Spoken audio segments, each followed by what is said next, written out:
निम्नलिखित में से कौन सी योजना हरित क्रांति कृष्णोत्ति योजना का हिस्सा है? कृष्णोत्ति योजना का हिस्सा है। उपयुक्त सभी: एकीकृत बागवानी विकास मिशन, राष्ट्रीय खाद्य सुरक्षा मिशन, राष्ट्रीय सतत कृषि मिशन। सभी।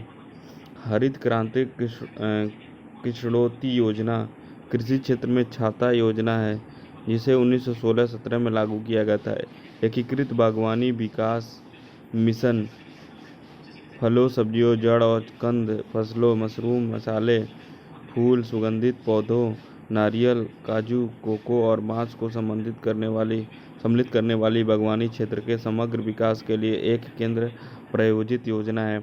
राष्ट्रीय खाद्य सुरक्षा मिशन राष्ट्रीय विकास परिषद की कृषि उप समिति की सिफारिशों के आधार पर सन 2007 में शुरू की गई थी एक केंद्र प्रायोजित योजना है। NFSM वर्तमान में देश के 638 जिलों में लागू किया जा रहा है। राष्ट्रीय सतत कृषि मिशन, जो कि जलवायु परिवर्तन राष्ट्रीय एक्शन प्लान के अंतर्गत आने वाले 8 मिशनों में से एक है। सतत कृषि जिसे संबंधित मुद्दों का समाधान करता है। निम्नलिखित में कौन सा सतत कृषि के लिए राष्ट्रीय मिशन के कार्यान्वयन का हिस्सा है? उपरोक्त सभी। एकीकृत कृषि प्रणाली प्रौद्योगिकी को अपनाना, जल संसाधन प्रबंधन। उपरोक्त सभी।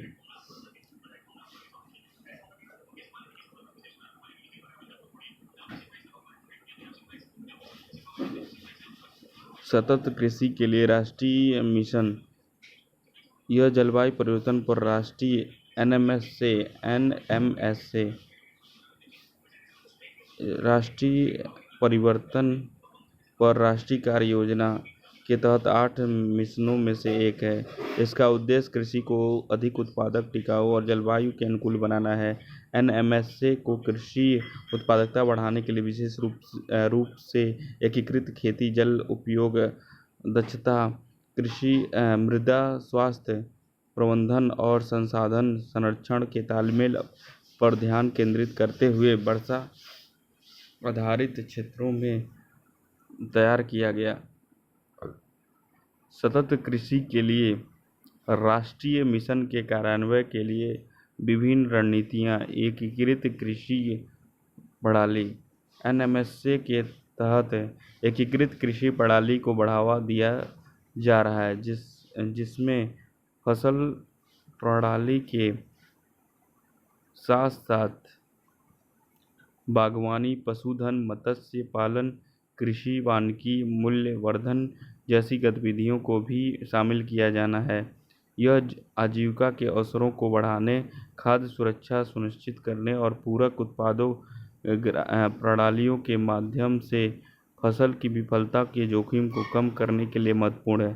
प्रौद्योगिकी को अपनाना NMS संसाधन संरक्षण प्रौद्योगिकी को लोकप्रिय बनाकर और ऐसी प्रथाओं को शुरू करके अपने उद्देश्यों को प्राप्त करना चाहता है जो अत्यधिक जलवायु घटकों या आपदाओं जैसे लंबे समय तक सूखे, बाढ़ आदि के समय समन्वय प्रयासों का समर्थन करेंगे। यह विशेष रूप से ग्लोबल वार्मिंग के कारण बदलती जलवायु परिस्थितियों में महत्वपूर्ण है। जल संसाधन प्रबंधन NMS के तहत उपलब्ध जल संसाधनों के प्रभावी प्रबंधन और जल उपयोग दक्षता बढ़ाने पर ध्यान केंद्रित करने की रणनीति बनाई गई है। यह मांग आपूर्ति पक्ष प्रबंधन समाधानों के साथ प्रौद्योगिकियों के अनुप्रयोग के माध्यम से प्राप्त किया जाएगा। कृषि संबंधित अभ्यास NMS ने उच्च कृषि उत्पादन के लिए बेहतर मृदा उपचार, बढ़ी हुई जल धारण क्षमता, रसायनों के विवेकपूर्ण उपयोग और मृदा कार्बन भंडारण में वृद्धि के लिए उन्नत कृषि संबंधी प्रथाओं को प्रोत्साहन करने की परिकल्पना। डेटाबेस बनाना GIS प्लेटफॉर्म पर भूमि उपयोग सर्वेक्षण, मृदा प्रोफाइल अध्ययन और मृदा विश्लेषण द्वारा मृदा संसाधनों पर एक डेटाबेस के निर्माण के माध्यम से एनएमएसए स्थान और मिट्टी विशिष्ट फसल प्रबंधन प्रथाओं को अपनाने और उर्वरक उपयोग को अनुकूलित करने की सुविधा प्रदान करता है। एकीकृत पोषण तत्व प्रबंधन मृदा स्वास्थ्य में सुधार, फसल उत्पादकता बढ़ाने और भूमि और जल संसाधनों की गुणवत्ता बनाए रखने के लिए एनएमएसए स्थान और फल विशिष्ट एकीकृत पोषक प्रबंधन प्रथाओं को बढ़ावा देने पर ध्यान देना, पेशेवरों को शामिल करना। एनएमएसए विशिष्ट कृषि जलवायु परिस्थितियों के लिए जलवायु परिवर्तन अनुकूल और समन रणनीतियों को विकसित करने और उपयुक्त कृषि प्रणालियों के माध्यम से उन्हें बढ़ावा देने में ज्ञान संस्थाओं और पेशेवरों को शामिल करें। हस्तक्षेप एनएमएसए वंचित क्षेत्रों में अधिक पहुंच के साथ वर्षा आधारित प्रौद्योगिकी का प्रसार और अपनाने का प्रयास करना। यह अन्य योजनाओं जैसे मनरेगा, राष्ट्रीय खाद्य सुरक्षा मिशन, कृषि विस्तार और प्रौद्योगिकी के लिए राष्ट्रीय मिशन आदि से समन्वय, अभिसरण और निवेश का लाभ उठाने के लिए जाने की परिकल्पना की है। निम्नलिखित में कौन सा कृषि कदम भूमिगत पोषक तत्वों को जमीन से ऊपर लाता है? जुताई। जुताई कृषि उपकरण के माध्यम से मिट्टी को ढीला करने और मोड़ने की प्रक्रिया है। यह एक हल का उपयोग करके किया जाता है। हल लकड़ी या लोहे के बने होते हैं। आजकल जुताई ट्रैक्टर चालित कल्टीवेटर द्वारा की जाती है। मिट्टी की जुताई के निम्नलिखित लाभ हैं। जुताई करने से मिट्टी में हवा और जल का संचरण बेहतर होता है। जुताई के बाद पादपों की जड़ें मिट्टी में गहराई तक प्रवेश कर सकती हैं।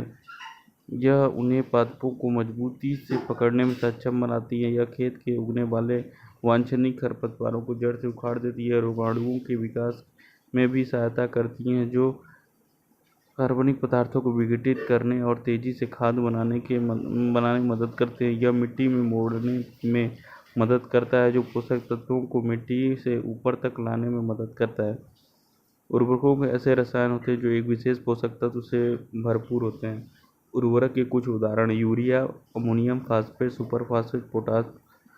खाद डालने से भूमिगत पोषक तत्व जमीन के ऊपर नहीं आते, बल्कि इससे मिट्टी में अतिरिक्त पोषक तत्व जुड़ जाते हैं। फसलों को नियमित अंतराल पर पानी की आपूर्ति सिंचाई कहलाती है। फसल के परिपक्व होने के बाद उसकी कटाई को कटाई कहते हैं। ई नाम के रूप में क्या जाना जाता है? कृषि वस्तुओं के लिए ऑनलाइन बाजार, ई ट्रेडिंग। कृषि वस्तुओं के लिए ऑनलाइन बाजार, ई ट्रेडिंग। राष्ट्रीय कृषि बाजार का ई नाम भारत में कृषि वस्तुओं के लिए एक ऑनलाइन व्यापारिक मंच है। यह बाजार किसानों, व्यापारियों और खरीदारों को वस्तुओं के ऑनलाइन व्यापार की सुविधा प्रदान करता है। यह भारत सरकार के कृषि मंत्रालय द्वारा शुरू किया गया था। भारत भर में विद्युतीय प्रारंभिकीय बाजार 14 अप्रैल सन 2016 को भारत के प्रधानमंत्री नरेंद्र मोदी द्वारा लॉन्च किया गया था। पोर्टल का प्रबंधन छोटे किसानों के कृषि व्यवसाय संघ द्वारा प्रौद्योगिकी प्रदान एनएफसीएल के किसान प्रभाग के साथ किया गया था।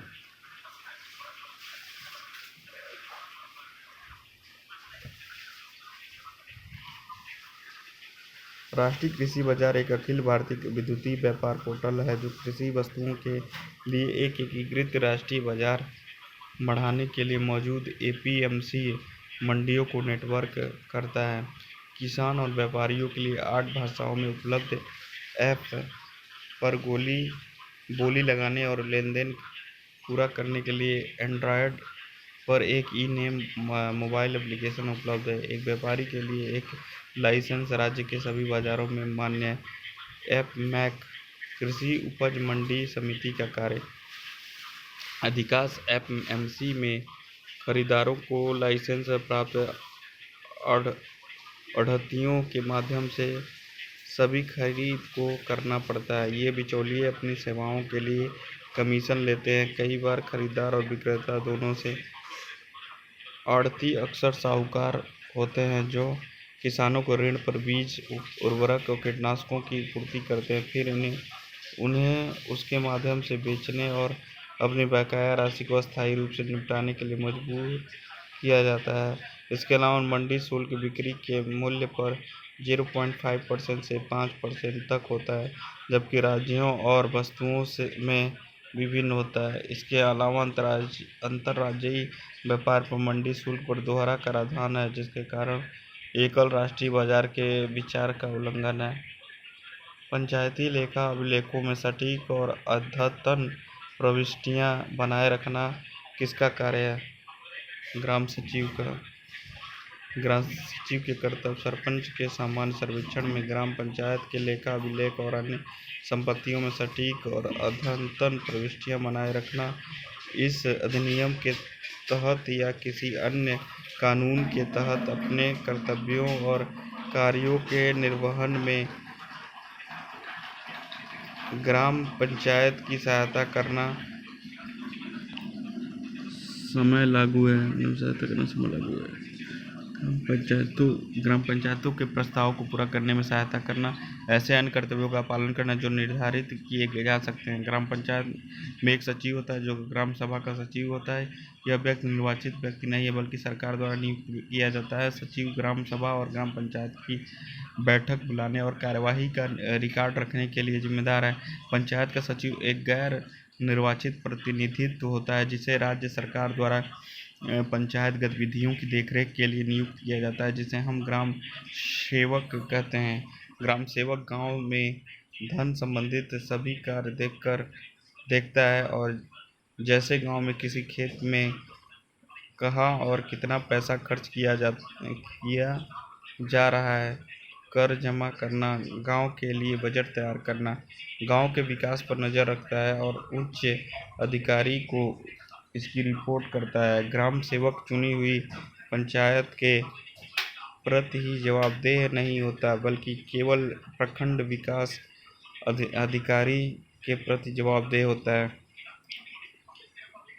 निम्नलिखित में से कौन सा ग्राम सभा के प्रति जवाबदेह है?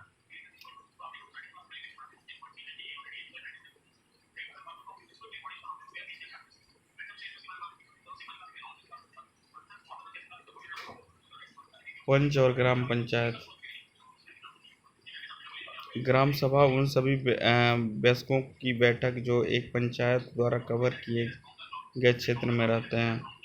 यह केवल एक गांव तथा कुछ गांव हो सकते हैं। कुछ राज्यों में, जैसे कि ऊपर दिए गए उदाहरण में, प्रत्येक गांव के लिए एक ग्राम सभा आयोजित की जाती है। कोई भी व्यक्ति जिसकी आयु 18 वर्ष या उससे अधिक हो, जिसे वोट देने का अधिकार हुआ, ग्राम सभा का सदस्य होता है। प्रत्येक ग्राम पंचायत को वार्डों में विभाजित किया जाता है और छोटे क्षेत्रों में प्रत्येक वार्ड का एक प्रतिनिधि का चुनाव किया जाता है, जिसे वार्ड सदस्य के रूप में जाना जाता है।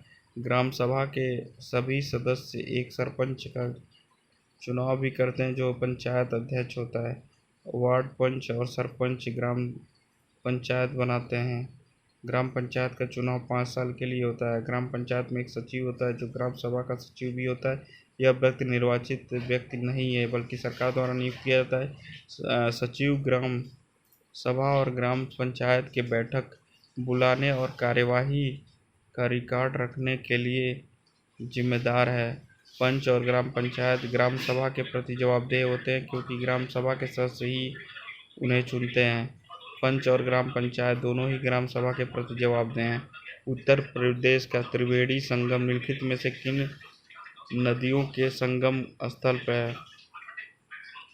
गंगा, यमुना, सरस्वती। त्रिवेणी संगम प्रयाग में स्थित है, जिसे पूर्व में प्रयाग के नाम से जाने जाने वाले आर्यों का एक बहुत प्राचीन स्थल पर बनाया गया है। यहाँ जहाँ दो भौतिक नदियाँ गंगा यमुना के साथ साथ एक अदृश्य या पौराणिक सरस्वती नदी भी है। नर्मदा नदी मध्य भारत की एक नदी है जिसे मध्य प्रदेश और गुजरात राज्य के कई मायनों में योगदान देने के कारण मध्य प्रदेश की जीवन रेखा के रूप में भी जाना जाता है। ताप्ती नदी मध्य प्रदेश में मुलताई के पास से निकली है और वहाँ से यह महाराष्ट्र में प्रवेश करती है और विदर्भ और खंडेश के पश्चिमी भाग में होकर बहती है और 274 किलोमीटर की दूरी को पूरा करती है। सिंधु नदी एशिया की सबसे बड़ी नदियों में से एक है, जो मानसरोवर झील के आसपास के क्षेत्र में तिब्बती पठार से निकली है और चीन, भारत और पाकिस्तान से होकर जाती है। भारतीय गेहूं और जौ अनुसंधान संस्थान का मुख्यालय किस राज्य में? हरियाणा। भारतीय गेहूं और जौ अनुसंधान संस्थान करनाल।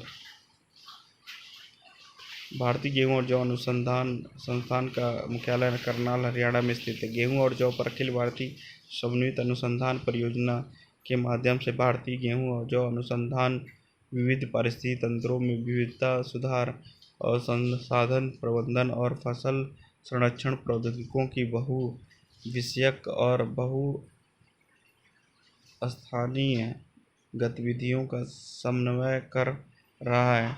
नोडल संस्थान के रूप में IIWBR को वर्ष 2014 में गेहूं अनुसंधान निर्देशालय से अपग्रेड किया गया था।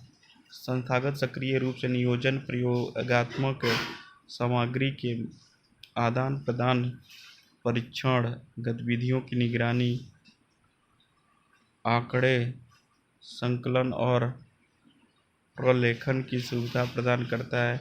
1965 में AICRP की स्थापना के बाद से उसने 420 उपज उपलब्ध देने वाले गेहूं की किस्मों को जारी करने में योगदान दिया है।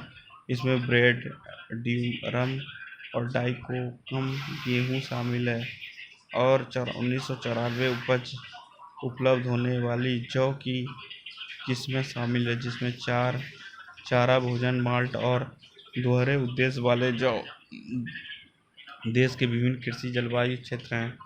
IIWBR मिशन पारिस्थितिक और आर्थिक रूप से टिकाऊ आधार पर गेहूं और जौ की उत्पादकता और लाभप्रदता बढ़ाकर भारत की खाद्य सुरक्षा सुनिश्चित करना और भारत को गेहूं उत्पादन में विश्व में अग्रणी बनाना।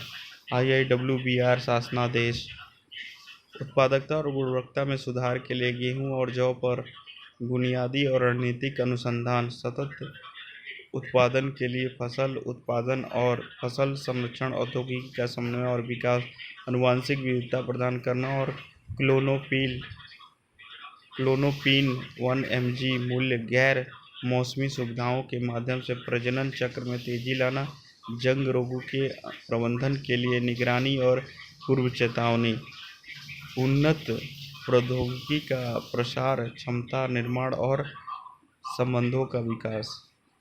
IFFCO का मतलब Indian farmers fertilisers cooperative limited, Indian farmers fertiliser cooperative limited, भारतीय किसान उर्वरक सहकारी समिति लिमिटेड, जिसे IFFCO के नाम से जाना जाता है। IFFCO भारत की सबसे बड़ी सहकारी समितियों में से एक है, जिसका पूर्ण स्वामित्व भारतीय सहकारी समितियों के पास है। यह एक बहुराज्य सहकारी समिति है जो नई दिल्ली, भारत में मुख्यालय वाले उर्वरकों के निर्माण और विपणन के व्यवसाय में लगी हुई है। इसकी स्थापना 3 नवंबर 1967 को 57 सदस्यीय सहकारी समितियों के साथ की गई थी। यह आज प्रति व्यक्ति सकल घरेलू उत्पाद पर कारोबार द्वारा दुनिया में सबसे बड़ा सहकारी है। इसमें लगभग 35,000 सदस्य सहकारी समितियां तब 50 मिलियन से अधिक भारतीय किसानों तक पहुंच है। उद्देश्य भारतीय किसानों को पर्यावरण की दृष्टि से टिकाऊ तरीके से विश्वसनीय उच्च गुणवत्ता वाले कृषि आदानों और सेवाओं की समय पर आपूर्ति के माध्यम से समृद्ध होने और उनके कल्याण में सुधार के लिए अन्य गतिविधियों को शुरू करने में सक्षम बनाना।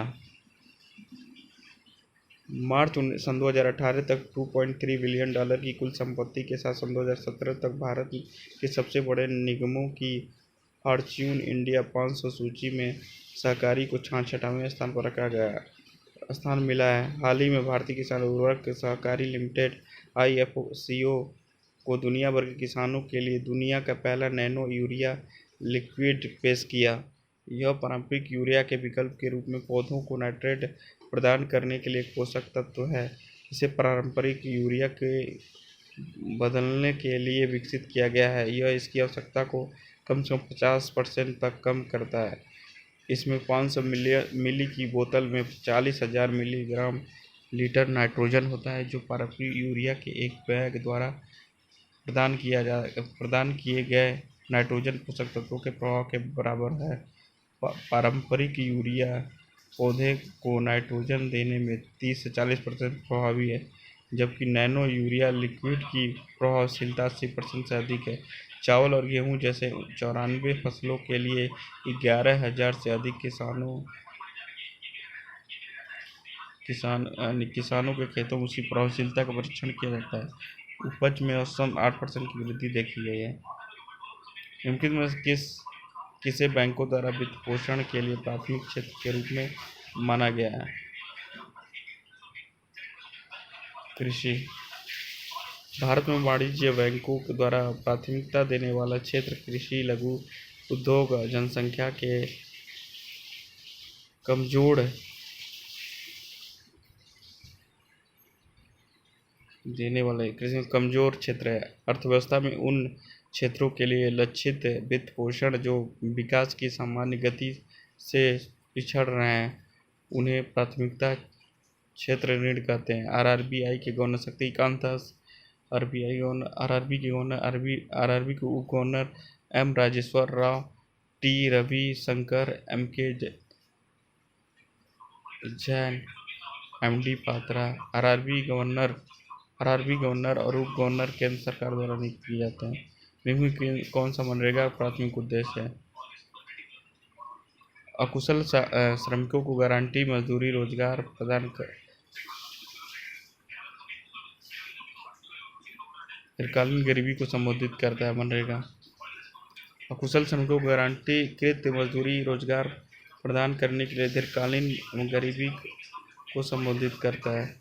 अकुशल श्रमिकों को गारंटी मजदूरी रोजगार प्रदान करके दीर्घकालीन गरीबी को संबोधित करता है। मनरेगा के प्रारंभिक उद्देश्य में से एक है महात्मा गांधी रोजगार गारंटी अधिनियम। मनरेगा सन 2005 में शुरू किया गया था। मनरेगा की शुरुआत एक वित्तीय वर्ष में कम से कम 100 दिनों की गारंटी मजदूरी रोजगार प्रदान करके ग्रामीण क्षेत्रों में आजीविका प्रदान सुरक्षा बढ़ाने के उद्देश्य से है। इस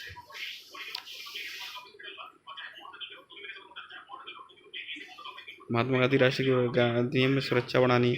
यह सार्वजनिक कार्यों के प्रबंधन के लिए ग्राम पंचायतों के महत्वपूर्ण मात्रा में नियंत्रण प्रदान करती है। अपने परिचालन दिशा निर्देशों में जवाबदेही को शामिल करती है। उत्तर प्रदेश तराई क्षेत्र में मुख्य रूप से उगाए जाने वाले सुगंधित चावल की किस्म का नाम? काला नमक। काला नमक मुख्य रूप से उत्तर प्रदेश के तराई क्षेत्र में उगाए जाने वाले सुगंधित चावल की किस्म है। बासमती काला नमक एक गैर बासमती सुगंधित चावल की किस्म है जो मुख्य रूप से उत्तर प्रदेश के तराई क्षेत्र में उगाई जाती है। इसका नाम इसलिए रखा गया है क्योंकि इसकी भूसी काली होती है। सबसे पसंदीदा बासमती देहरादून बासमती से भी बेहतर गुणों के कारण इस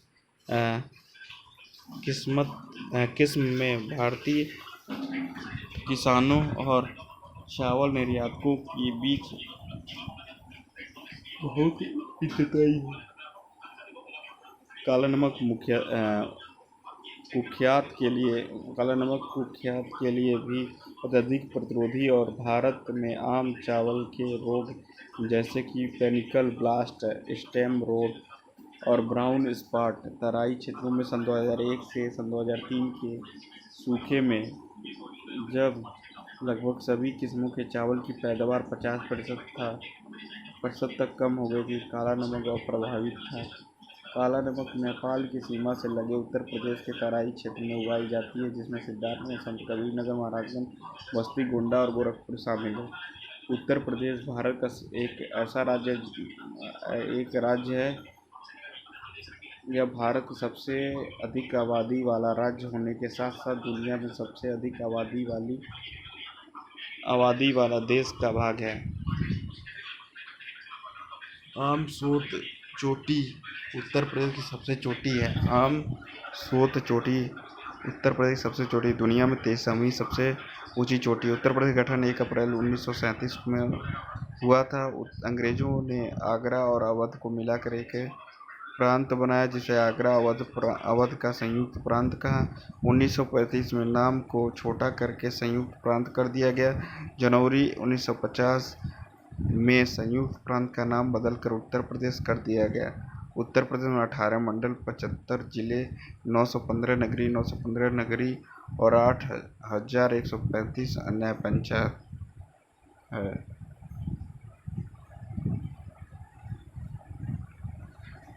रोजमत्ता मट्टा सोना मसूरी।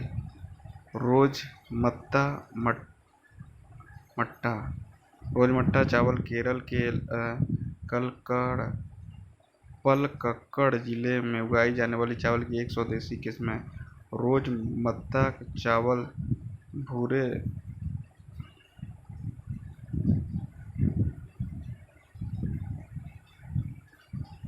रोजमत्ता केवल पलक्कड़ जिले में उगाई जाने वाली चावल की एक स्वदेशी किस्म है। रोजमत्ता चावल भूरे चावल से अलग होता है। इसका रंग भूरा होता है। वे श्रीलंका और केरल में लोकप्रिय हैं, जहां उन्हें इडली, अप्पम के लिए नियमित रूप से उपयोग किया जाता है और नियमित या सादे चावल के रूप में भी खाया जाता है। सोना मसूरी एक हल्का और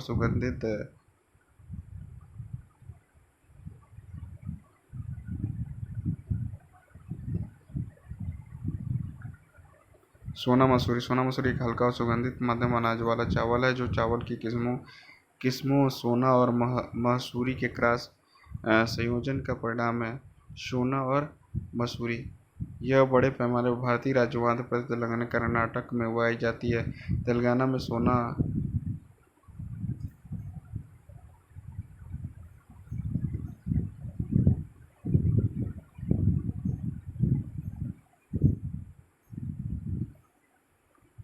बड़े पैमाने पर भारतीय राज्यों के आंध्र प्रदेश, तेलंगाना, कर्नाटक में उगाया जाता है। तेलंगाना में सोना मंसूरी चावल को बांगारू थेगालू कहा जाता है।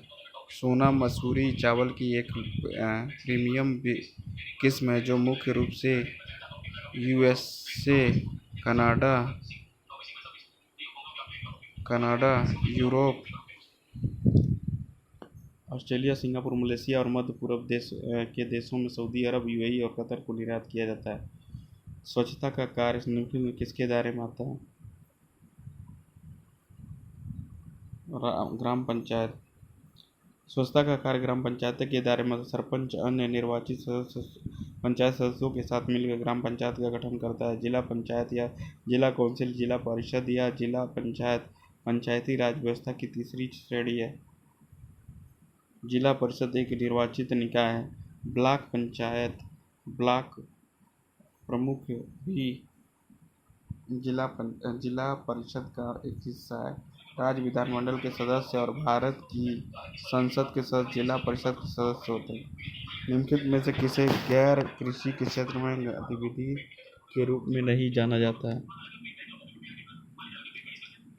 मरम्मत कार्यशाला। डेयरी उद्योग को गैर कृषि क्षेत्र गतिविधि के रूप में नहीं जाना जाता है। गैर कृषि गतिविधियों में विभिन्न उपयुक्त शामिल हो सकते हैं, जैसे हस्तशिल्प, घरेलू और साथ ही गैर घरेलू छोटे पैमाने पर निर्माण, भवन निर्माण, खनन आदि। एक खेत पर होने वाली प्रक्रियाओं और गतिविधियों को खेती कहा जाता है, और जो खेत पर नहीं होता है उन्हें गैर कृषि गतिविधियों गतिविधियां कहा जाता है। डेयरी उद्योग दूध और उसके उत्पादों के उत्पादन से संबंधित है। ऑटोमोबाइल रिपेयर शॉप एक ऐसी संस्था है जहां ऑटो मैकेनिक और तकनीशियनों द्वारा ऑटोमोबाइल की मरम्मत की जाती है। कृषि श्रमिक सामाजिक सुरक्षा योजना का लक्ष्य प्रदान करना है। जीवन बीमा सुरक्षा।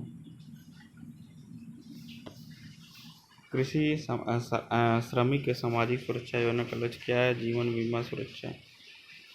कृषि श्रमिक समाज सुरक्षा योजना, यह कृषि श्रमिकों के लिए एक योजना है जिसे 1 जुलाई सन 2001 को आरंभ किया गया था। यह जीवन बीमा सुरक्षा आवधिक एक मुक्त उत्तरजीविता लाभ और कृषि श्रमिकों को पेंशन प्रदान करना। 18 से 50 वर्ष की आयु के बीच योजना के चरणों में पेश किया गया 30 करोड़ से अधिक कृषि श्रमिकों को सम्मिलित किया गया है। ग्राम पंचायत कृषि श्रमिकों की पहचान करने वाले नोडल एजेंसी थी।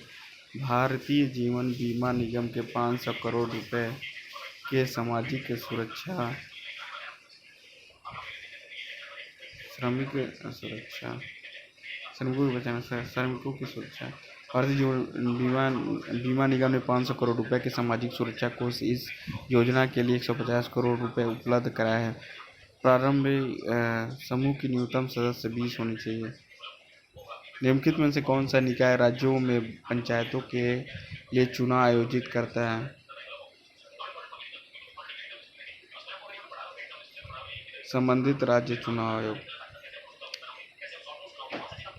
ग्राम पंचायतों के सदस्य और उसके अध्यक्षों का चुनाव का संचालन राज्य निर्वाचन आयोग द्वारा किया जाता है। मध्यवर्ती जिला स्तर पर ग्राम पंचायतों के सभी सदस्यों का प्रक्रिया गुप्त मतदान द्वारा किए सीधे लोगों के द्वारा चुना जाएगा। मध्यवर्ती और जिला स्तर पर पंचायत के अध्यक्ष का निर्वाचन अप्रत्यक्ष रूप से या निर्वाचित सदस्यों के बीच से किया जाएगा। गांव सदस्य पर एक पंचायत के अध्यक्ष को इस तरह से चुना जाएगा जैसे राज्य विधानमंडल निर्धारित करता है। 1992 का 73वां संशोधन अधिनियम, इसने भारत के संविधान में एक नया भाग 9 जोड़ा और यह भाग पंचायतों का स्वत्वाधिकारी, जिसमें अनुच्छेद 243 से 243 ओ तक के प्रावधान शामिल है। इसने संविधान की 11वीं अनुसूची को भी जोड़ा। अनुसूची में पंचायतों के 29 कार्यात्मक मुद्दे शामिल अनुच्छेद 243 जी से संबंधित है। इसलिए इस अधिनियम ने संविधान के डीपीएसपी के अनुच्छेद 40 को एक व्यवहारिक आकार दिया, जिसमें कहा गया है कि राज्य ग्राम पंचायतों को व्यवस्थित करने के लिए कदम उठाएंगे, उन्हें ऐसे शक्तियाँ और अधिकार प्रदान करेंगे जो उन्हें स्वयं सरकारी इकाइयों के रूप में कार्य करने में सक्षम बनाने के लिए आवश्यक है। भारत का चुनाव आयोग राष्ट्रपति, उपराष्ट्रपति, लोकसभा, राज्यसभा, राज्य विधानसभाओं, राज्य विधान परिषदों के कार्यालयों का चुनाव कराता है। स्वयं सहायता समूह द्वारा किस प्रकार का बैंक खाता खोला जा सकता है? बचत खाता। स्वयं सहायता समूह SHA वे ऐसे लोगों के औपचारिक संघ है जो स्वेच्छा से अपनी जीवन स्थितियों में सुधार के तरीके खोजने के लिए एक साथ आना चाहता है। स्वयं सहायता समूह में अपने सदस्यों के बीच छोटी बचत को बढ़ावा देता है। सदस्यों द्वारा एकत्र की गई बचत बैंक के साथ बचत खाते में रखी जाती है। HG अपने सामान्य फंड से अपने सदस्यों को छोटे ऋण देते हैं। बचत खाता एक बैंक या किसी अन्य वित्तीय संस्थान में रखा जाता है। एक ब्याज धारक जमा खाता है। बचत खाते ब्याज देता है। सावधि जमा एक निवेश होता है जिसे बैंक और गैर बैंकिंग वित्तपोषण कंपनियां अपने भागधारकों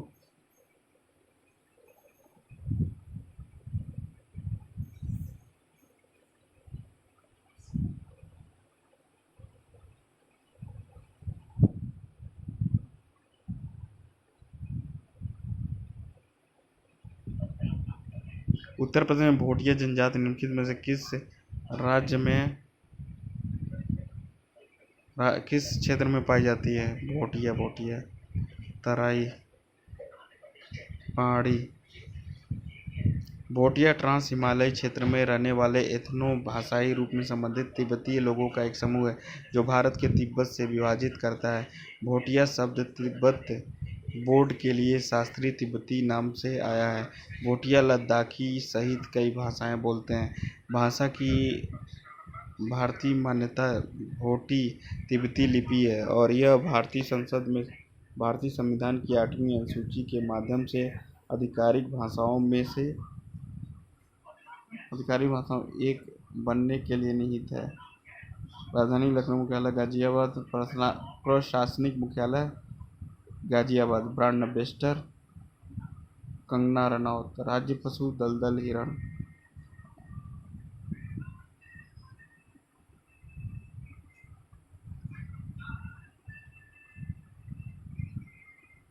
राज्य वृक्ष अशोक है, पुष्प पलासा है, पक्षी सारस क्रेन है, पशु दलदल हिरण है, ब्रांड एम्बेसडर कंगना रनौत है, राज्यसभा सीटें 31 है।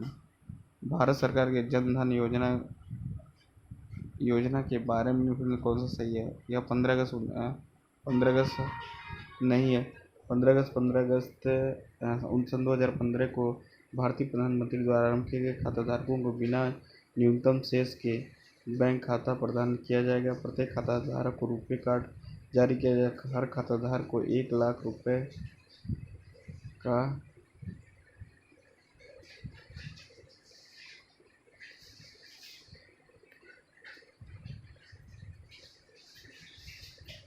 15 अगस्त में भारतीय प्रावधान द्वारा प्रावधान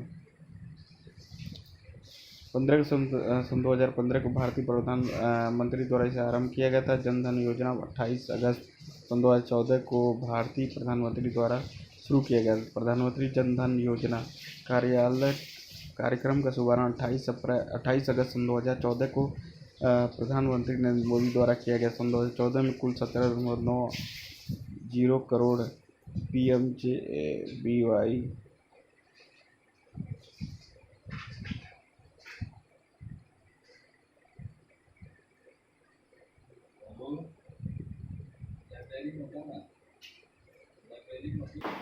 प्रधानमंत्री जन धन योजना PMJDY कार्यक्रम शुभारंभ 28 अगस्त सन 2014 को प्रधानमंत्री नरेंद्र मोदी द्वारा किया गया था।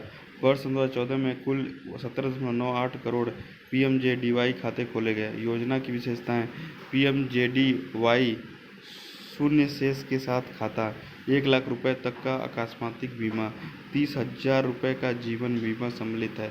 सरकारी योजनाओं के लाभार्थियों को इन खातों में प्रत्यक्ष लाभ अंतरण मिलेगा। पेंशन बीमा उत्पादों तक पहुंच खाताधारकों को बैंक खाते में उपलब्ध कराए जाएंगे जिसमें कोई न्यूनतम शेष राशि नहीं होगी। निम्नलिखित में से कौन सी भारत में पंचायती राज की विशेषता नहीं है?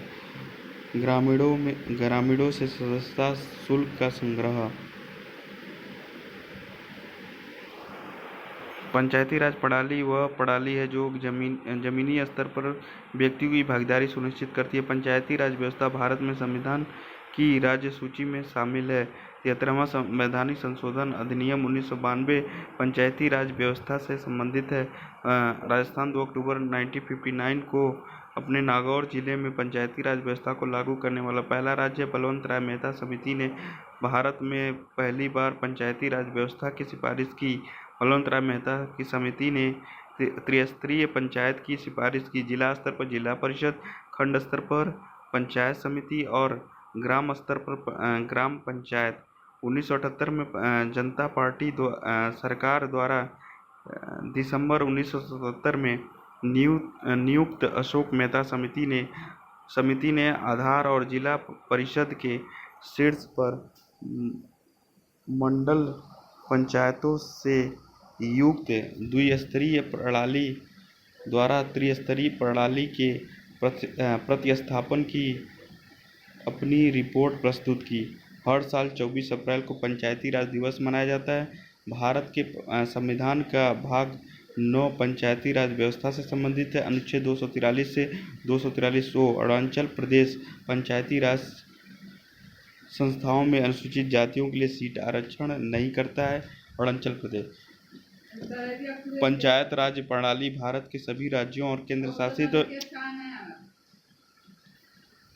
शासित प्रदेशों पर शामिल होता है, सिवाय मेघालय, मिजोरम, नागालैंड, केंद्र शासित प्रदेश दिल्ली। उत्तर प्रदेश में निम्न से किस लोकगीत को गाया जाता है? सोहर। सोहर राज्य उत्तर प्रदेश में मूल रूप से अवधी लोगों द्वारा गाया जाने वाला लोकगीत है। यह परिवार में विशेष रूप से बेटे के जन्म में प्रसव हुआ था। बिहार चैती, कजरी, फाग, रसिया, आल्हा, पुराण, भगत, भर्तृहरि अन्य प्रमुख लोकगीत हैं जो उत्तर प्रदेश राज्य में प्रसिद्ध थे। बाल पश्चिम बंगाल का प्रसिद्ध लोक गीत है। जेलियांग नागालैंड का लोकगीत है। कोली राज्य महाराष्ट्र के लोकगीत है। क्षेत्रफल 2,40,928 वर्ग किलोमीटर यूपी का क्षेत्रफल है। जिलों की संख्या 75 है। लिंगानुपात 912 है। भारतीय स्वतंत्रता के बाद प्रथम राज्यपाल श्रीमती सरोजिनी नायडू। आज़ादी के बाद का पहला मुख्यमंत्री श्री गोविंद वल्लभ पंत। राजधानी लखनऊ। जनसंख्या घनत्व 829। प्रमुख नदियाँ गंगा, यमुना, रामगंगा, गोमती, घाघरा, बेतवा, केन और सीमावर्ती राज्य उत्तराखंड, हरियाणा, दिल्ली, राजस्थान, मध्य प्रदेश, झारखंड, बिहार। लोकसभा सीटें 80, राज्यसभा सीटें 31, विधानसभा सदस्य 403 सदस्य, विधान परिषद सदस्य 100 सदस्य। भारत में मान्यता प्राप्त एजेंसियों द्वारा प्रमाणित बीजों के लिए कौन सा रंग टैग का प्रयोग किया जाता है? हरा। नीले रंग का टैग का प्रयोग भारत में मान्यता प्राप्त एजेंसियों द्वारा प्रमाणित बीजों के लिए किया जाता है। बीज प्रमाणीकरण स्वैच्छिक है। प्रमाणन एजेंसियों द्वारा बीजों की गुणवत्ता की गारंटी दी जाती है। बीजों को प्रमाणित करने के लिए उन्हें न्यूनतम क्षेत्र और बीज मानकों दोनों को पूरा करना होगा। बीज के मानकों को निरीक्षण के लिए बीज प्रमाणीकरण अधिकारी और बीज निरीक्षकों दोनों द्वारा लिया जाता है। निम्नलिखित में से कौन सा ग्राम पंचायत की पहली महिला सरपंच हुई? छवि राजावत।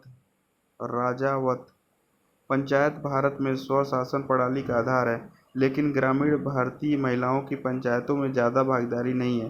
हाल ही के वर्षों में हालांकि कई महिलाओं ने ग्राम पंचायतों के प्रमुख के रूप में परिवर्तन को उत्प्रेरित करने के लिए गहरे बैठे सांस्कृतिक प्रतिरोध को सफलतापूर्वक दूर किया। पंचायत प्रणाली भारत में स्वशासन का प्राथमिक स्तर है। ग्रामीण महिलाएं अब अपने गांव में लंबे समय से प्रतीक्षित परिवर्तन लाने में अग्रणी बन रही हैं। छवि राजावत। छवि भारत की महिला सरपंचों में सबसे जाना पहचाना चेहरा है। छवि ने सन 2010 में सोडा राजस्थान की सरपंच बनने के लिए देश की सबसे बड़ी दूरसंचार फर्मों से एक में एक सपना नौकरी छोड़ी थी। तब से साइबर सेवी 36 वर्षीय गांव में स्वच्छ पानी, सौर ऊर्जा, पक्की सड़कें, शौचालय और एक बैंक लाने के लिए काम कर रहा है।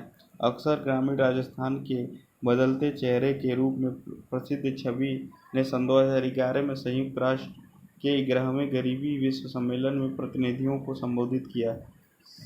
शहनाज खान, हरियाणा।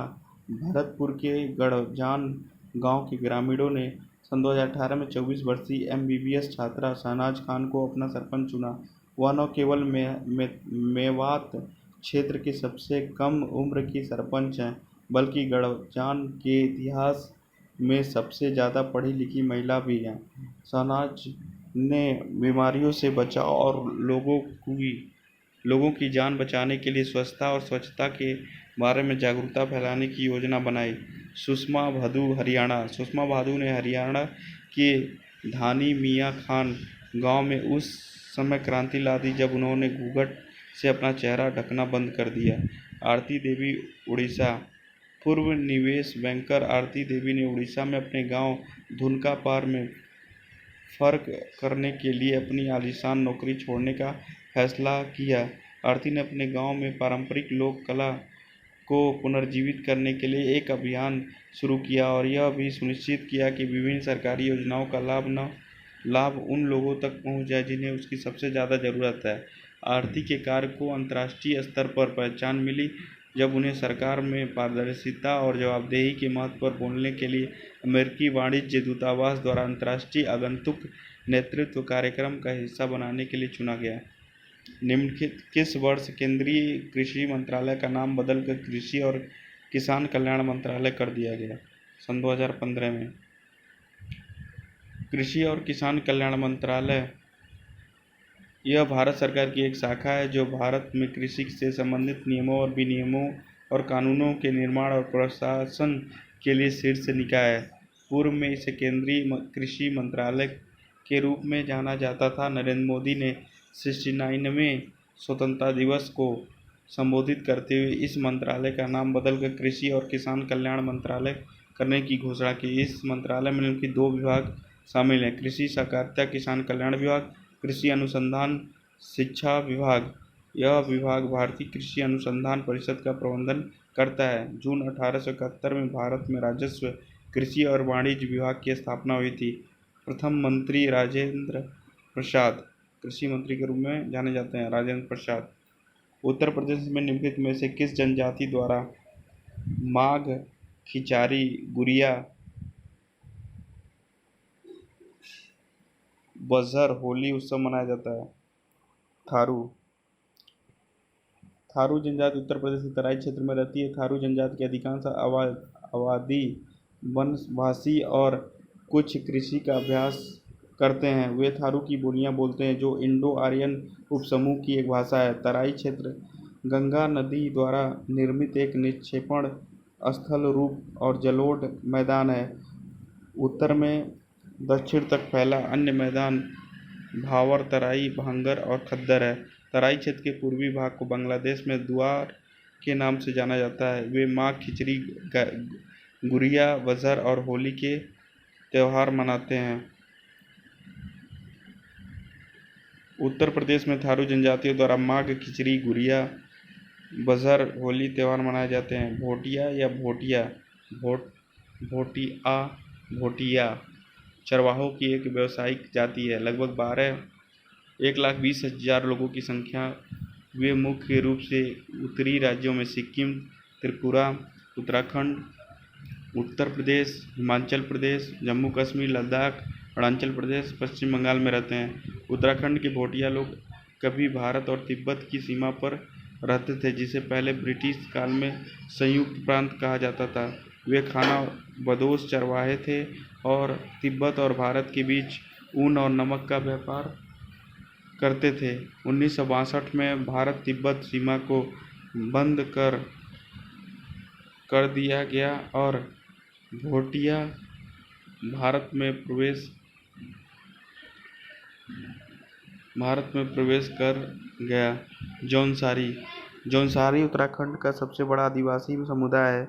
यह जनजाति टिहरी, गढ़वाल, उत्तरकाशी और देहरादून जिले की पहाड़ियों पर रहती है। इन जातियों के लोग पांडवों को अपने पूर्वज मानते हैं। जौनसारी लोग महासू देवता की पूजा करते हैं। इन लोगों में बहुपति प्रथा प्रचलित है। सामूहिक अंतर्जातीय विवाह भी प्रचलित है। राजी दक्षिण पिथौरागढ़ में अस्कोट के आसपास केंद्रित एक छोटा आदिवासी समूह है। राजी सन 2011 की जनगणना के अनुसार 690 की कुल आबादी वाला एक छोटा आदिवासी समूह है। राजियों को वनरावत या वनराजी के नाम से भी जाना जाता है। ये अपने समाज की मुखिया के रूप में एक महिला के साथ अपनी मातृत्व सत्तात्मक संस्कृति के लिए जाने जाते हैं। वे रावत एक चीन तिब्बती भाषा बोलते हैं। निम्नलिखित में से किसके पास किसी गांव के सड़क का नाम रखने की शक्ति है? ग्राम पंचायत का। ग्राम पंचायत का यह कर्तव्य कि वह अपने कोष की सीमा के भीतर सभी ग्राम सड़कों के निर्माण, मरम्मत और रखरखाव के संबंध में ग्राम पंचायत की आवश्यकताओं को पूरा करने के लिए उचित प्रावधान करे और जनता के अनुसार उसका नामकरण करे। पंचायती राज संस्थाओं को संवैधानिक दर्जा एल.एम. सिंघवी समिति 1986 की सिफारिशों के आधार पर 24 अप्रैल 1993 को संवैधानिक अधिनियम 1992 द्वारा भारत में पंचायती राज को प्रदान किया गया है। पंचायती राज संस्थान की स्थापना लोकतांत्रिक भागीदारी को बढ़ाने, स्थानीय आवश्यकताओं और प्राथमिकताओं को बेहतर ढंग से स्पष्ट करने और अधिक जवाबदेही और पारदर्शिता के साथ स्थानीय संसाधनों का अधिक कुशल उपयोग सुनिश्चित करने के उद्देश्य से की गई थी। ग्राम पंचायतें जमीनी स्तर पर लोगों के सामाजिक और आर्थिक विकास में एक बड़ा भूमिका निभाती है, ताकि पंचायतों को धन, कार्यों और पदाधिकारियों को समर्पित करने के लिए पर्याप्त प्रयास किया जा सके, ताकि वे आर्थिक विकास और सामाजिक न्याय योजनाओं को प्रभावी ढंग से लागू कर सकें। प्रत्येक 24 अप्रैल को ग्राम पंचायत दिवस मनाया जाता है। भू प्रशासन की रैयतवाड़ी प्रणाली है। किसान ब्रिटिश उपनिवेशिक सरकार को भू राजस्व सीधे देते थे। भू राजस्व की रैयतवाड़ी व्यवस्था कार्यान्वयन थॉमस मुनरो, मद्रास के गवर्नर, वर्ष 1820 प्रणाली के तहत क्षेत्र मद्रास, बॉम्बे, असम और कुर्ग प्रांत द्वारा भुगतान किया जाने वाला कर किसान सीधे सरकार को, किसान या काश्तकारों को भूमि का स्वामित्व माना जाता था। जमीन पर उनका मालिकाना हक होता था। कर की दरें शुष्क भूमि में 50% और आर्द्र भूमि में 60%। करों का भुगतान नकद के रूप में करना पड़ता था, जिससे साहूकारों का उदय हुआ और किसानों का शोषण बढ़ा। सखी केंद्र या वन स्टॉप सेंटर OSC मंत्रालय के तहत केंद्र सरकार की पूरी तरह से प्रायोजित है। महिला बाल विकास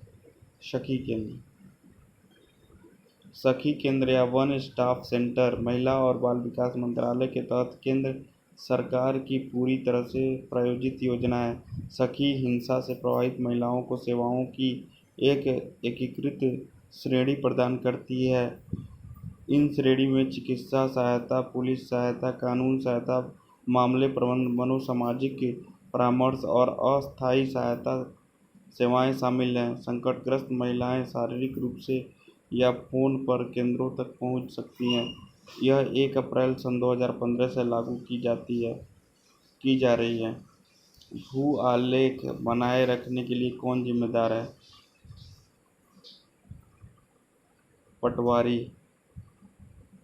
पटवारी को अलग अलग राज्यों में अलग अलग नामों से जाना जाता है। कुछ गांवों में ऐसे अधिकारियों को लेखपाल कहा जाता है, दूसरे कानूनगो या कर्मचारी या ग्राम अधिकारी आदि। प्रत्येक कानूनगो गांवों के एक समूह के लिए जिम्मेदार है। पटवारी गांव के अभिलेखों का रखरखाव और अद्यतन करता है।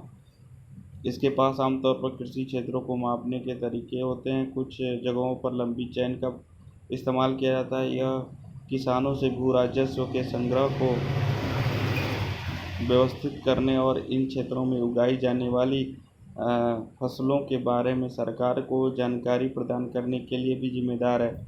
यह उन अभिलेखों से किया जाता है जिन्हें रखा जाता है, और यही कारण है कि पटवारी के लिए इन्हें नियमित रूप से अद्यतन करना महत्वपूर्ण है। किसान अपने खेतों में उगाई गई फसल को बदल सकते हैं या कहीं कुआं खोद सकता है, और इन सब पर नज़र रखना सरकार के राजस्व विभाग का काम है। इस विभाग के वरिष्ठ लोग पटवारी के काम की निगरानी करते हैं। पटवारी ग्राम स्तर पर भूमि अभिलेखों का ध्यान रखता है। ब्रिटिश राजस्व रिकॉर्ड में महाल एक राजस्व संपत्ति है जो एक गांव या गांवों का समूह हो सकता है। महलवारी प्रणाली एक प्रणाली जिसमें राजस्व एक महल से एकत्र किया जाता है जो एक गांव या छोटे गांवों का समूह है। विलियम बेंटिंक ने 1833 में ब्रिटिश भारत के मध्य प्रांत, उत्तर पश्चिम सीमा, आगरा, पंजाब, गंगा घाटी आदि में इस प्रणाली की शुरुआत की। जमींदारी व्यवस्था की तुलना में किसानों के साथ भूमि अधिकारी निहित है। राजस्व ग्राम समिति द्वारा एकत्र किया जाता है। जमींदारी प्रथा जमींदार जमीन के स्वामी होते थे जिससे स्थानीय निपटान प्रणाली के रूप में जाना जाता था। वे किसानों से किराया वसूल करते थे। किसने पेश किया? कॉर्नवालिस होगा। 1793। रैयतवारी प्रथा किसान स्वामी थे, इसे सीधे कर वसूला जाता है। Thomas Munro 1820। महलवारी किसान मालिक थे, करों का संग्रह ग्राम समिति द्वारा किया जाता था। William Bentinck 1833। वाण सागर नहर परियोजना उत्तर प्रदेश के किस गांव में है? चानीपुर। वाणसागर नहर परियोजना मिर्जापुर के ग्राम चानीपुर में स्थित है। यह परियोजना जुलाई सन 2018 में प्रधानमंत्री नरेंद्र मोदी द्वारा राष्ट्र को समर्पित की गई थी। इस परियोजना का निर्माण नदी पुत्र पर किया गया था। मिर्जापुर, प्रयागराज, संत कबीर नगर, चंदौली आदि जिले इससे लाभान्वित हैं। बाद से नहरों का कुल नेटवर्क 171 किलोमीटर लंबा है। नहर का नेटवर्क मध्य प्रदेश के शहडोल जिले से अडवा बैराज, मेजा बांध, जिरगो जलाशय के लिए पानी लाया जाएगा। मरु विकास कार्यक्रम का वित्त पोषण होता है 75% केंद्र सरकार और 25% राजस्थान सरकार द्वारा। मरुस्थल विकास कार्यक्रम (DDP) का उद्देश्य सूखे के प्रतिकूल प्रभाव को कम करना और पहचान किए गए रेगिस्तानी क्षेत्रों के प्राकृतिक संसाधन आधार के कायाकल्प के माध्यम से मरुस्थलीकरण को नियंत्रित करना है। यह योजना को केंद्र और राज्य सरकार द्वारा 75 और 25 के आधार पर वित्त पोषित किया जा रहा है। कार्यक्रम का उद्देश्य समग्र आर्थिक विकास को बढ़ावा देना और कार्यक्रम क्षेत्रों में रहने वाले संसाधन गरीब और वंचित वर्गों को सामाजिक आर्थिक स्थितियों में सुधार करना है। 1999 से पहले DDP को मरुस्थलीकरण की गंभीरता के आधार पर वित्त पोषित किया गया था, किंतु 1 अप्रैल 1999 से इसे केंद्र सरकार द्वारा 75% और राज्य सरकार द्वारा 25% वित्त पोषित किया जाता है। DDP राजस्थान के 16 जिलों अजमेर, बाड़मेर, बीकानेर, चूरू, हनुमानगढ़, जयपुर, जैसलमेर, जालोर, झुंझुनू, जोधपुर, नागौर, पाली, राजसमंद, सीकर, सिरोही और उदयपुर में चल रही है। गुंटूर चैन को सर्वेक्षक चैन भी कहा जाता है। गुंटूर चैन, इसे सर्वेक्षक चैन के नाम से भी जाना जाता है। यह एक दूरी मापन का उपकरण है जिसका उपयोग सर्वेक्षण के लिए किया जाता है। यह इंग्लिश क्लेरिगीमेन और गणितज्ञ एडमंड गुंटूर द्वारा 1620 में डिजाइन और प्रस्तुत किया गया था। यह मानक 66 फीट में आता है। इसे चैन में 100 लिंक होते हैं। प्रत्येक लिंक 0.66 फीट या 7.9 इंच का होता है। 66 फीट लंबाई का चयन किया जाता है क्योंकि यह भूमि मापन में सुविधाजनक होता है। विभिन्न चैनों की लंबाई लिंक की संख्या नीचे दी गई है। गंटर चैन 66 फीट 100 लिंक, लिंक की संख्या 100। राजस्व चयन 33 फीट 16 लिंक। इंजीनियर्स चयन 100 फीट लंबाई हो गया और 100 लिंक, लिंक की संख्या 100। मैट्रिक चयन 30 मीटर और 20 मीटर का होता है। 30 मीटर के लिए 150 लिंक की संख्या होती है, 20 मीटर के लिए 100 होती है। रानी लक्ष्मीबाई बांध उत्तर प्रदेश के किस नदी और किस जिले में स्थित है? बेतवा नदी और ललितपुर में स्थित है। रानी लक्ष्मीबाई बांध ललितपुर के जिले में बेतवा नदी पर स्थित है। यह मध्य सरकार यूपी की अंतर्जातीय बांध परियोजना है। निर्माण 1958 में शुरू हुआ था। इसकी ऊंचाई 46 मीटर है।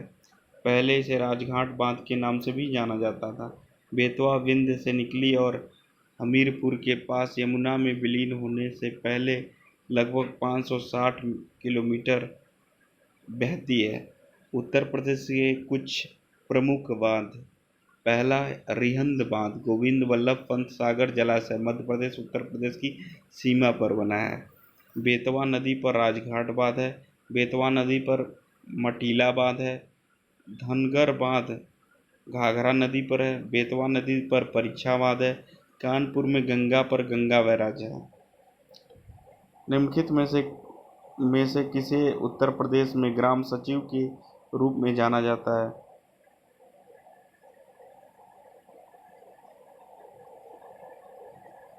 ग्राम विकास अधिकारी को। अच्छा, उत्तर प्रदेश में ग्राम विकास अधिकारी को ग्राम सचिव के रूप में जाना जाता है। पंचायत की अध्यक्षता गांव के अध्यक्ष द्वारा की जाती है, जिसे सरपंच कहा जाता है।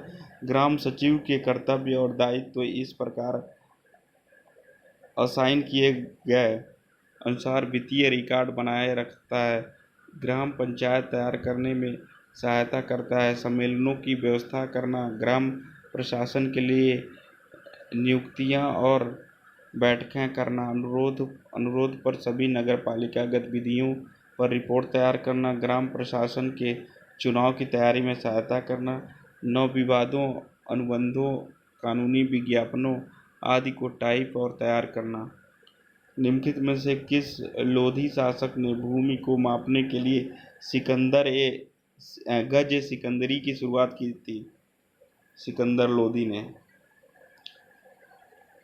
सिकंदर लोधी बहलोल लोधी के पुत्र थे, जिन्होंने बिहार और पश्चिम बंगाल पर विजय प्राप्त की थी। उसने आगरा शहर की स्थापना की थी।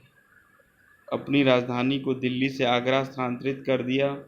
इन्होंने खेती वाले खेतों को मापने के लिए 32 अंकों की गज सिकरी की शुरुआत की थी। कितने गज की? 32 अंकों की गज सिकरी की शुरुआत की। कहाँ इसने आगरा शहर बसाया था? कौन? सिकंदर लोधी, बहलोल लोधी। यह पश्तून लोधी जनजाति के प्रमुख थे। वह लोधी वंश के संस्थापक कौन था? बहलोल लोधी। 1451 में यह सुल्तान बना। वह अपने पहले अफगानी राजा था। उसने नए तांबे के सिक्के पेश किए। बहलोली सिक्के कहा जाता है। उन्होंने 1489 तक दिल्ली पर शासन किया। इब्राहिम लोधी। यह लोधी के साथ साथ दिल्ली सल्तनत के अंतिम शासक थे, जिन्होंने 1517 से 1526 तक शासन किया था। वह लोधी वंश के दूसरे शासक सिकंदर लोधी के रूप में थे। 1526 में पानीपत के प्रथम युद्ध में बाबर ने उसे पराजित किया। भारत में प्रमुख सुपारी उत्पादक राज्य कौन सा है? कर्नाटक है। सुपारी भारत में एक उष्णकटिबंधीय फसल है। सुपारी अरेकेसी के परिवार के अंतर्गत एक ताड़ के पेड़ की प्रजाति है। इसे लोकप्रिय रूप से सुपारी के नाम से जाना जाता है। इसका प्रयोग मुख्य रूप से पान के पत्तों के साथ चबाने के लिए किया जाता है। कर्नाटक भारत का प्रमुख सुपारी उत्पादक राज्य है। सन 2013-14 में प्रकाशित रिपोर्ट के अनुसार कर्नाटक में 62.69% फसल का उत्पादन होता है। कर्नाटक का उत्तर कन्नड़ जिला कर्नाटक में सुपारी का सबसे बड़ा उत्पादक है। कन्नड़ जिला, उत्तर कन्नड़। भारत दुनिया में सुपारी का प्रमुख उत्पादक है। इसके विश्व उत्पादन में भारत का हिस्सा 55.07% है। केरल भारत का दूसरा सबसे बड़ा सुपारी उत्पादक है। पश्चिम बंगाल भारत में चावल का सबसे बड़ा उत्पादक है। मणिपुर भारत का सबसे बड़े बांस उत्पादक राज्यों में से एक है। और देश के बांस उद्योग में प्रमुख योगदान करता है। केरल भारत में रबड़ का सबसे बड़ा उत्पादक है। निम्नलिखित में कौन सी जगह चिकनकारी काम के लिए प्रसिद्ध है? लखनऊ। लखनऊ भारत की एक पारंपरिक कढ़ाई शैली है। लखनऊ के चिकनकारी काम की सबसे प्रमुख विशेषताओं में से एक टांके है। जीआई टैग को सन 2008 में लखनऊ चिकनकारी में मिला दिया गया। पटना, यह बिहार राज्य की राजधानी है, सबसे बड़ा शहर है। यह गंगा नदी के तटीय दक्षिणी तट पर स्थित है। लखनऊ, यह उत्तर प्रदेश राज्य की राजधानी है।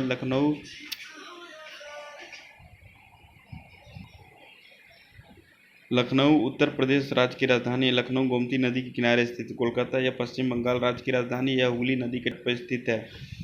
जयपुर, यह राजस्थान राज्य की राजधानी है, ये सबसे बड़ा शहर है। यह ट्रेडमार्क बिल्डिंग रंग के लिए पिंक सिटी के रूप में जाना जाता है। हाल ही में उत्तर प्रदेश किस विश्वविद्यालय में दिव्यांगजन केंद्र की स्थापना की गई है? नेहरू ग्राम भारती विश्वविद्यालय। हाल ही में 22 फरवरी सन 2022 में उत्तर प्रदेश के नेहरू ग्राम भारती विश्वविद्यालय द्वारा दिव्यांगजन केंद्र शुरू किया गया है। प्रयागराज का नेहरू ग्राम भारती डीम्ड विश्वविद्यालय पहला संस्थान है जहां बधिर बच्चों के लिए एक विशेष व्यवस्था की जा रही है। इन्हें बेहतर शिक्षा देने का प्रयास किया जा रहा है। इस विश्वविद्यालय में भारत चिकित्सा के माध्यम से बधिर बच्चों के लिए एक विशेष कक्षा है शुरू किया गया है। निम्नलिखित में कौन सा आम की एक किस्म नहीं है? कांच, राजकुमार, शरीफा, सरवती।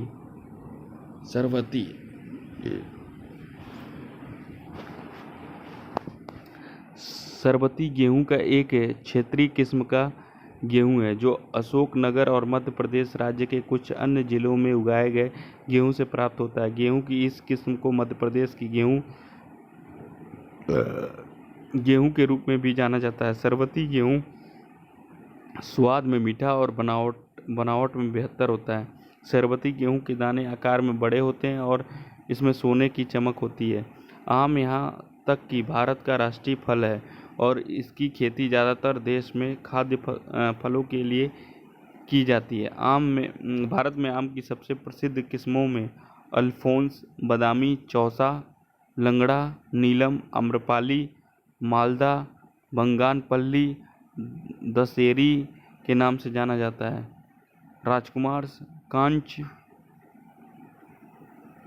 राजकुमार शरीफा, ये भी एक किस्म है। कांच राजकुमार शरीफा भी एक किस्म आम का। भारत में उच्च उपज विविधता कार्यक्रम HYVP कब शुरू किया गया था? 1966-67 में। भारत में 1966-67 में खरीफ में उच्च उपज विविधता कार्यक्रम HYVP शुरू किया गया था। 1970 और 71 तक भोजन में आत्मनिर्भरता प्राप्त करने के उद्देश्य से शुरू किया गया था। कार्यक्रम का मुख्य सिद्धांत फसलों के इनपुट की नवीनतम किस्मों को अपनाकर खाद्यान्नों की उत्पादकता में वृद्धि करना था। उच्च उपज विविधता कार्यक्रम ने बीजों की अधिक उपज देने वाली किस्मों, उपकरणों के बढ़ते उपयोग, सिंचाई में वृद्धि की परिकल्पना की। चौथी पंचवर्षीय योजना में यह कार्यक्रम भारत में कृषि विकास के इतिहास में एक बड़ी सफलता और महत्वपूर्ण मोड़ था। प्रधानमंत्री ग्राम सड़क योजना किस मंत्रालय की एक प्रमुख है? ग्राम विकास, मानव संसाधन विकास, वित्त मंत्रालय, सामाजिक अन्याय, ग्राम विकास मंत्रालय। प्रधानमंत्री ग्राम सड़क योजना की शुरुआत ग्रामीण विकास मंत्रालय द्वारा की गई थी। इसे भारत के प्रधानमंत्री स्वर्गीय अटल बिहारी वाजपेयी द्वारा सन 2000 में पेश किया गया था। इस योजना का उद्देश्य सभी गांवों में सड़क उपलब्ध कराना। इस परियोजना को केंद्र सरकार, राज्य सरकार दोनों द्वारा 60:40 के अनुपात में निधिबद्ध किया गया, जिसे राष्ट्रीय ग्रामीण सड़क विकास एजेंसी के द्वारा प्रबंधित किया जाता है। उत्तर प्रदेश में अधिकारियों आधिकारिक कार्यों के लिए किस भाषा का प्रयोग किया जाता है? हिंदी।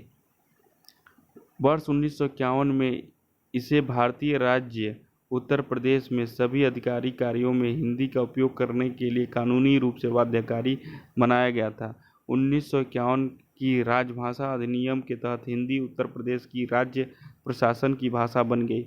1989 में अधिनियम में एक संशोधन किया गया जिसने उर्दू को राज्य की अतिरिक्त भाषा के रूप में जोड़ा गया।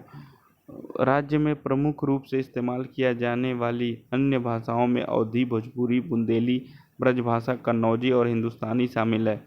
उत्तर प्रदेश की भाषाएं मुख्य रूप से हिंद-आर्य भाषाओं में दो भागों में फिट होती है, मध्य और पूर्व, जहां लगभग 29 भाषाएं बोली जाती हैं। उत्तर प्रदेश की भाषाओं को लिखने के लिए प्रयुक्त मुख्य लिपि देवनागरी है। केंद्र सरकार ने केंद्र प्रायोजित योजना राष्ट्रीय उच्चतर शिक्षा अभियान RUSA तक बढ़ाया है 31 मार्च सन 2026 तक। राष्ट्रीय उच्चतर शिक्षा अभियान रूसा राष्ट्रीय उच्चतर शिक्षा अभियान एक केंद्र प्रायोजित योजना है। CSS 31 मार्च सन 2026 तक राज्य सरकार के विश्वविद्यालयों और कॉलेजों के वित्त पोषण के अपने संचालन को जारी रखेगी। इस योजना के उद्देश्य समानता, पहुंच और उत्कृष्टता हासिल करना है।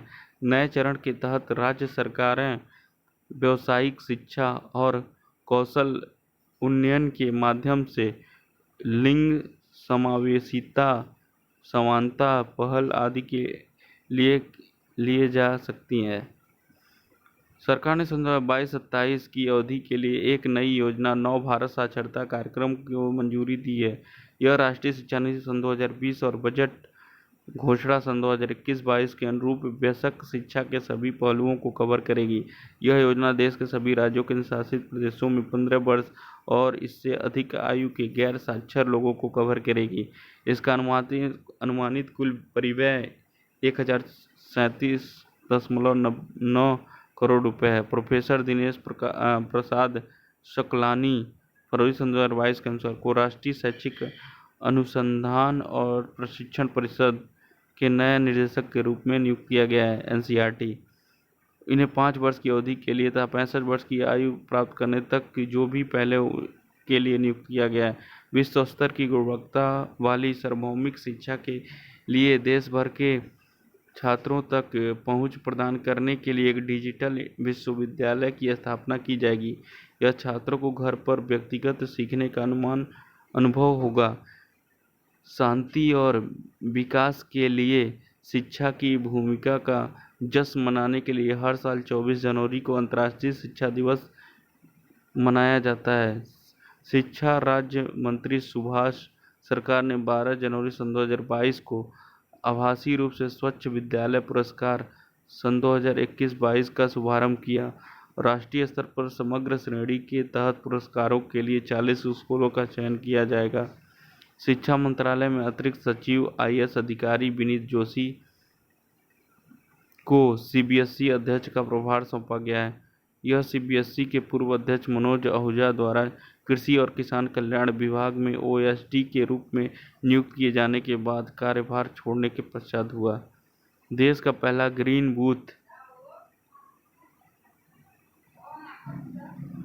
बूथ उत्तर प्रदेश में कहाँ स्थित है? लखनऊ में पहला मॉडल ग्रीन बूथ 23 फरवरी सन 2022 को स्वच्छ स्थान पर स्याही लगवाएं। लखनऊ में देश का पहला ग्रीन बूथ स्थापित किया गया है। चारबाग के पास AP Sen memorial girls PG college में एक मॉडल ग्रीन पोलिंग बूथ स्थापित किया गया है। बूथ तक बिजली की आपूर्ति जहां सौर ऊर्जा से चलती है, वहीं मतदाता वहां पहुंचने के लिए इलेक्ट्रॉनिक कार्ट वाहनों का इस्तेमाल करेंगे। पारंपरिक मिट्टी के घड़े और कुल्हड़ में पीने का पानी उपलब्ध होगी। बूथ तक बिजली की आपूर्ति जहां सौर ऊर्जा से बूथ तक बिजली की आपूर्ति। जहां सौर ऊर्जा से चलती है वहीं मतदाता वहां पहुंचने के लिए इलेक्ट्रॉनिक कार्ट वाहनों का इस्तेमाल करेंगे। पारंपरिक मिट्टी के घड़े और कुल्हड़ में पीने का पानी उपलब्ध होगा। यह ग्रीन बूथ लोगों को पर्यावरण के बारे में संदेश देने के लिए बनाया गया था। इस बूथ की खासियत जीरो कार्बन एमिशन है। यहाँ पूरी व्यवस्था वैकल्पिक ऊर्जा से संचालित होती है। प्रधानमंत्री आवास योजना PMAYG के तहत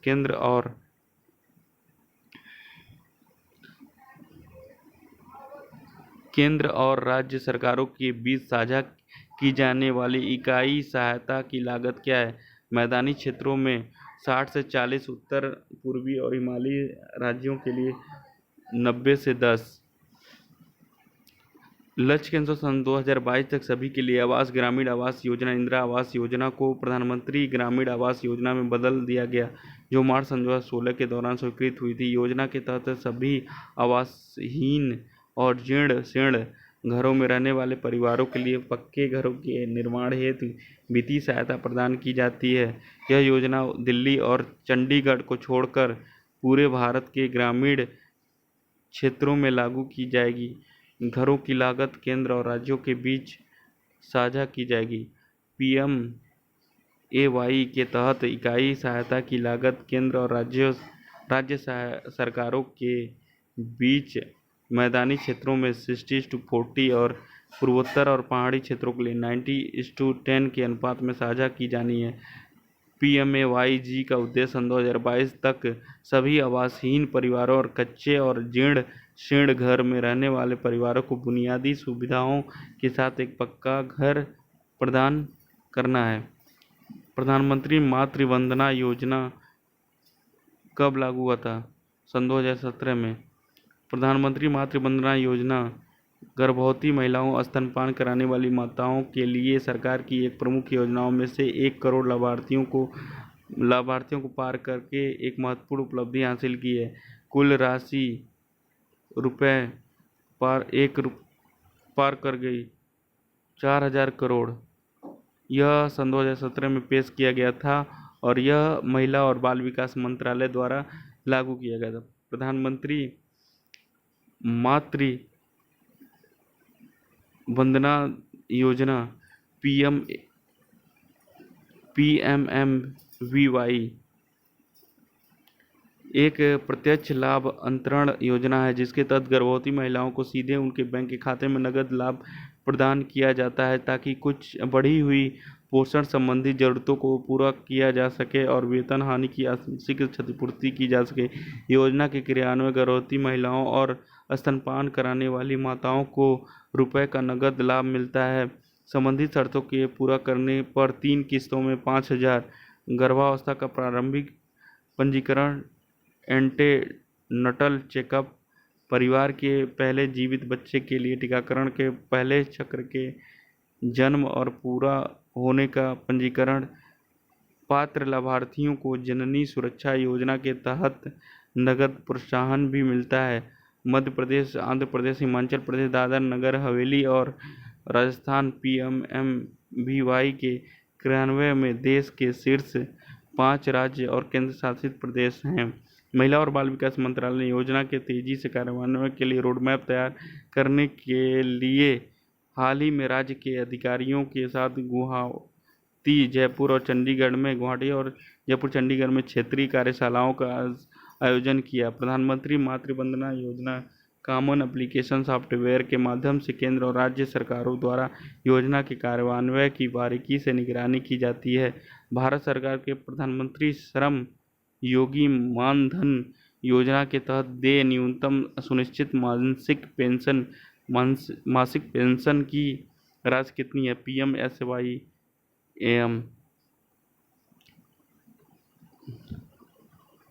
प्रधानमंत्री श्रम योगी मानधन योजना का शुभारंभ अंतरिम बजट सन 2019 और 20 में की गई थी। श्रम योगी मानधन योजना 19 आंतरिक बजट में की गई थी। केंद्र सरकार की योजना है जो असंगठित श्रमिकों की बुढ़ापे की सुरक्षा और सामाजिक सुरक्षा के लिए। इस योजना को श्रम रोजगार मंत्रालय द्वारा प्रशासित किया जाएगा। LIC और CSCE government governance services India limited के माध्यम से कार्यान्वित किया जाएगा।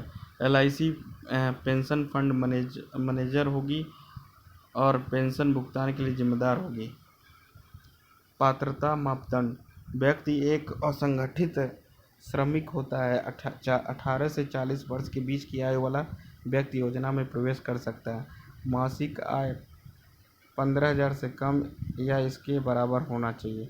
लाभ: 60 वर्ष की आयु होने के बाद एक व्यक्ति को न्यूनतम 3,000 प्रति माह पेंशन मिलेगी। यदि व्यक्ति की मृत्यु हो जाती है तो लाभार्थी का पति पारिवारिक पेंशन के रूप में 50% पेंशन पाने का हकदार होगा। अंशदान: यदि व्यक्ति 18 वर्ष की आयु में प्रवेश करता है तो उसे प्रति माह 55 रुपये का योगदान करना होगा। यदि व्यक्ति 20 वर्ष की आयु में प्रवेश करता है तो उसे 61 रुपये का योगदान करना होगा। यदि व्यक्ति 40 वर्ष की आयु में प्रवेश करता है तो उसे प्रति माह 200 रुपये योगदान देना होगा। सरकार द्वारा समान योगदान दिए जाएंगे। भूमि सुधार के विषय में किस सूची से संबंधित है? राज्य सूची से। भारतीय संविधान के अनुसार भूमि सुधार राज्य के विषय की सूची में आता है, इसलिए भूमि सुधारों को प्रभावित करने के लिए नियम लाने की जिम्मेदारी अलग अलग राज्यों की है। भूमि सुधार कानून का निर्माण राज्य विधानसभा के अधिकार क्षेत्र में आता है। भूमि सुधार कानून को वैधानिक मान्यता देने के उद्देश्य से 9वीं अनुसूची को संविधान में जोड़ा गया है। भारत के संविधान की 7वीं अनुसूची संघ और राज्यों के बीच शक्तियों और कार्यों के उद्धरण को परिभाषित और निर्देशित करता है। संघ सूची मूल रूप से 97 विषय थे, अब इसमें 100 विषय हैं। राज्य सूची इसमें 61 विषय हैं, पहले इसमें 66 विषय थे। समवर्ती सूची इसके अंतर्गत 52 विषयों की गणना की गई है। अपशिष्ट प्रावधान इसका उल्लेख संविधान के अनुच्छेद 248 और संघ सूची की प्रविष्टि 97 में किया गया है। संविधान की अवशिष्ट शक्तियां संसद में निहित है। केंद्र सरकार और संबंधित राज्य सरकारों द्वारा साझा स्वर्ण जयंती ग्राम स्वरोजगार योजना के तहत लागत किस अनुपात में है? 75-25। स्वर्ण जयंती ग्राम स्वरोजगार योजना को केंद्र सरकार और राज्य सरकारों के बीच 75-25 के अनुपात में लागत साझाकरण के आधार पर लागू किया जा रहा है। इस योजना के लिए कम आवंटन को देखते हुए केवल कौशल विकास के तहत लगभग 2 लाख शहरी गरीब और स्वरोजगार के तहत 50,000 को सालाना SJVRY के तहत लाभान्वित किया जा रहा है। शहरी गरीबों के कौशल विकास के लक्ष्य को देखते हुए यह बहुत कम है। शहरी गरीबों की संख्या सन 2004-05 में 81 मिलियन आंकी गई थी। सन 2022 तक राष्ट्रीय स्तर पर 500 मिलियन लोगों को कौशल विकास का राष्ट्रीय परिषद द्वारा कौशल प्रशिक्षण करने का लक्ष्य तय किया गया। स्वर्ण जयंती ग्राम स्वरोजगार योजना का उद्देश्य ग्रामीण गरीबों की स्थायी आय प्रदान करना है। कार्यक्रम का उद्देश्य ग्रामीण क्षेत्रों में ग्रामीण गरीबों की क्षमता के आधार पर बड़ी संख्या में सूक्ष्म उद्योग की स्थापना करना है। स्वर्ण जयंती ग्राम स्वरोजगार योजना SGSY 1 अप्रैल 1999 को शुरू की गई थी।